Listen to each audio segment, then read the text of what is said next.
This is a silent movie here. So this is my 1979 Fender Stratocaster. It's basically all stock except for the Graphtec saddles here that were put in by the Flynn brothers a long time ago. I bought it from the Flynn brothers used in Evanston when they used to be on Noyes Avenue. It was, I believe, $450 that I paid for it used. It must have been probably the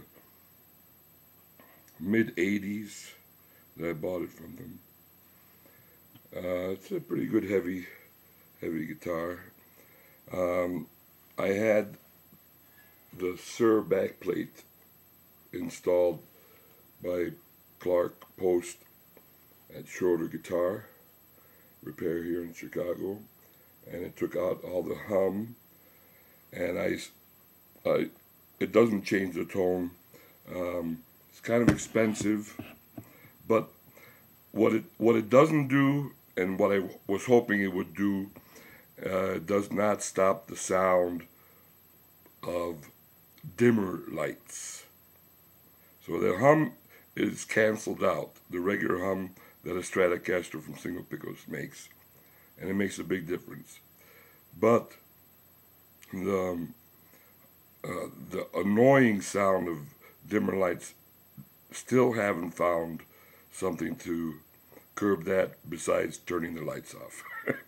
And they won't let us do that at that Rumba club downtown in Chicago where we play sometimes.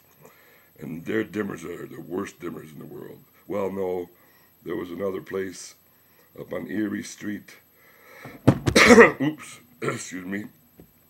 Up on Erie Street, Como Inn's place. I forget what their new place is called, but oh God, we played a couple of gigs there, and man, you put the fuzz on and stick it on, and it just noise from hell.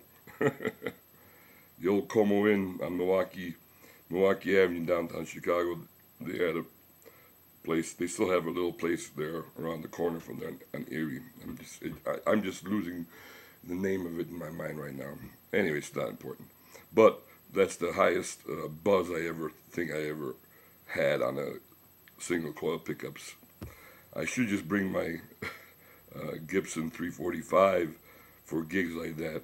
It's just that I played the 345 all my life and switched in the 80s to Stratocaster, and there's just nothing funkier than that quacky sound when you go out of phase.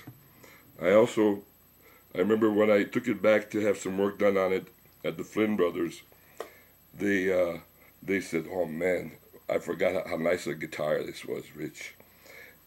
And they said, "But you know, Rich, sooner or later you're gonna have to have a fret job on here." And I held off forever and ever and ever, and I had Tim Schroeder install these new frets. And at first I thought I erased all the mojo that I